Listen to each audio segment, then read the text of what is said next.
Hello friends, welcome to Learn Positive with Pradeep Kumar. If you're watching my channel, like, share, comment, subscribe and click the bell icon. Today's subject is Manufacturing Processes, Unit 1, Foundry Technology, Part 19.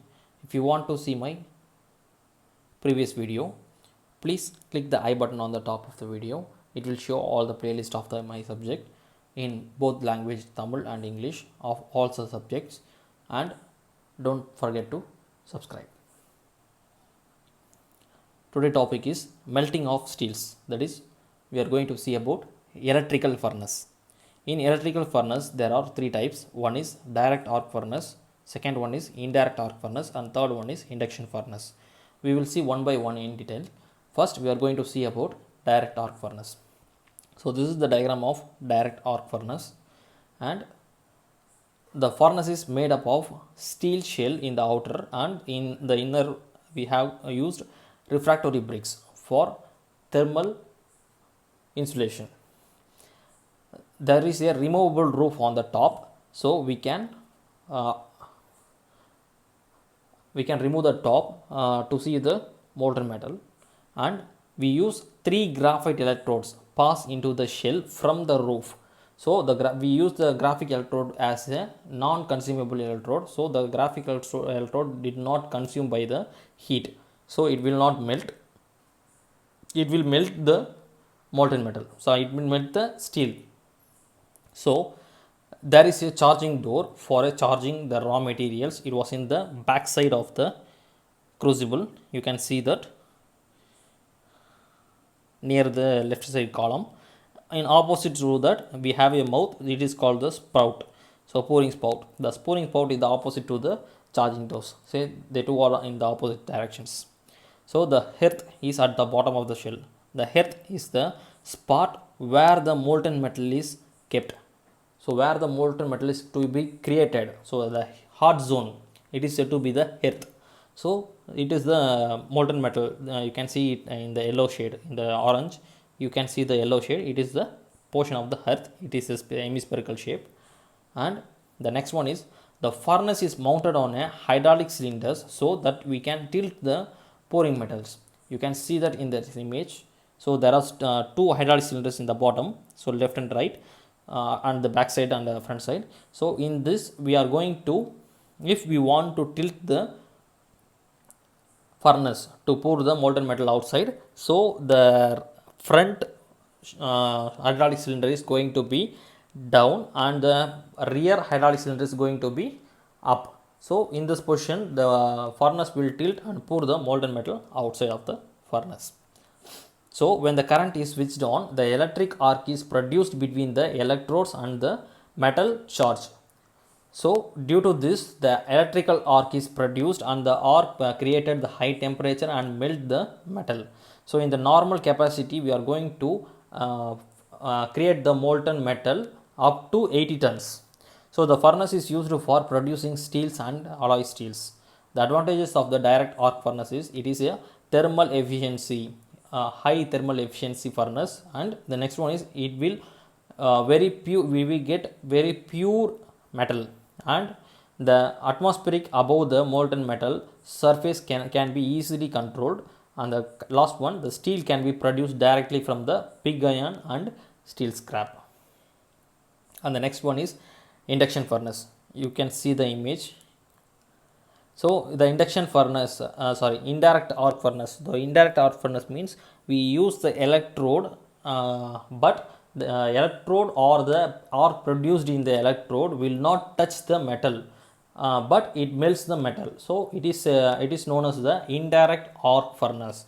So in the direct arc furnace, the electrode or the arc is touching the metal to create the molten metal. So it is a direct arc furnace. In this procedure we don't touch the electrode or the arc on the direct on the metal, so it is called as indirect arc furnace.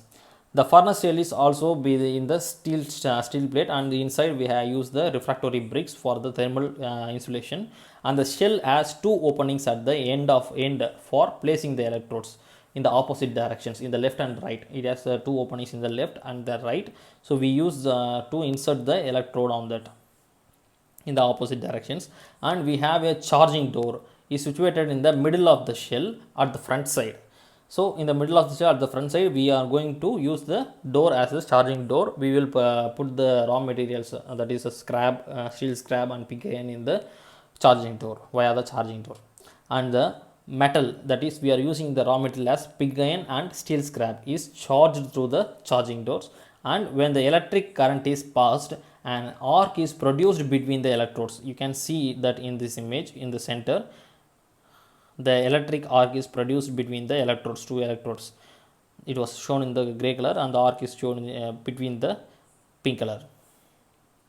And now the heat is formed on the arc, and the temperature was increased inside the furnace, and the temperature melt the metal, and the shell is melt the metal, and the shell is rotated in a shaft. So due to the rotation, the metal is combined in all directions. So the charge is melted completely. The molten metal is poured out through the spout opening. The spout opening is placed at the top of the charging door. So the spout is built over the charging door.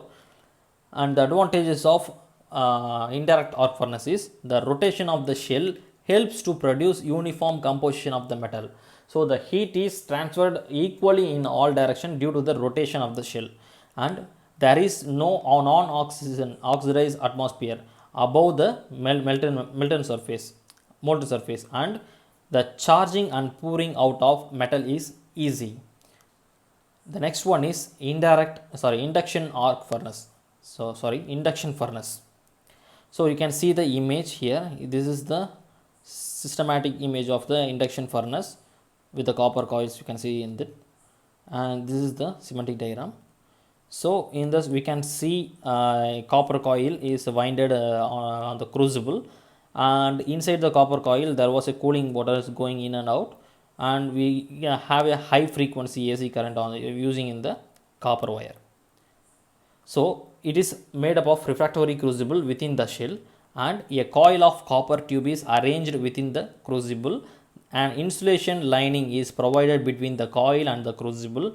So the metal to be melted is charged into the crucible. So the scraps are charged into the crucibles, and the copper tube is the primary coil. The metal charge in the crucible becomes the secondary coil. So in the metal scrap is the secondary coil, and the copper tube is the primary coil. So this is the primary coil. You can see it in the image. We are going to introduce the current in the copper coil. It is the primary coil. An AC current is passed through the primary coil, and then the alternate magnetic field is set up in it.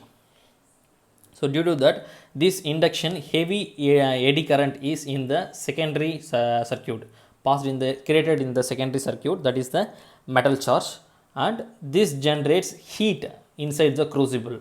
So due to the heating inside the crucible, the metal is melt inside the crucible. The shell with the crucible can be tilted for pouring the molten metal, and the shell is cooled by the water circulated through the tubes. You can see in the first image. So the induction furnace is used to make the steel and alloy steel, and the capacity of the induction furnace is up to 10 tons, and the furnace the frequency of current we are using is 500 to 2500 cycles per second, and the power required is 1 kilowatt per kilogram of metallic charge.